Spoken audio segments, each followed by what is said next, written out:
পিতা যদি মৃত্যুর আগে কোনো সন্তানকে আলাদা করে কোনো সম্পত্তি দেওয়ার ওসিয়ত করে যান, তবে সে ওসিয়ত মানা যাবে কি না, নাকি ইসলামী শরীয়ত মতে সমান ভাগে ভাগ করতে হবে?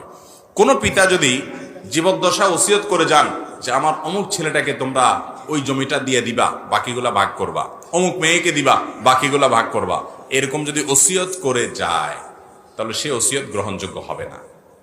কারণ নবী আলাইহিস সালাম বলেছেন, লা ওয়াসিয়াতা লিওয়ারিস, কোন ওয়ারিসের জন্য কোন ওসিয়ত করা যাবে যার জন্য নির্দিষ্ট হিস্সা কোরআনে ঠিক করে দেওয়া আছে। ছেলে মেয়ে বাবা মার সম্পদে নির্দিষ্ট হিস্সা পাবে কি পাবে না? অতএব তাদের জন্য আর বাবা মা কি করতে পারবে না? ওসিয়ত করে যেতে পারবে। তাহলে ওসিয়ত কার জন্য করতে পারবে? ওসিয়ত করতে পারবে এমন ব্যক্তির জন্য যে ব্যক্তি তার ওয়ারিস না। যেমন একজন অচেনা মানুষকে দিল, পালক পুত্র পালক মেয়ে থাকলে তাদেরকে দিল, নাতি নাতনি থাকলো, নাতি নাতনিরা ওয়ারিস না। এই জন্য দাদা তার ছেলে ঘরে নাতিকে, মেয়ের ঘরের নাতিকে বা নাতনিকে যদি বলে যে ঠিক আছে আমার নাতিকে এই জমিটা দিও, আমার নাতনিকে এই জমিটা, তাদেরকে ওসিয়ত করতে পারে, তাদের জন্য ওসিয়ত করলে জায়েজ হবে।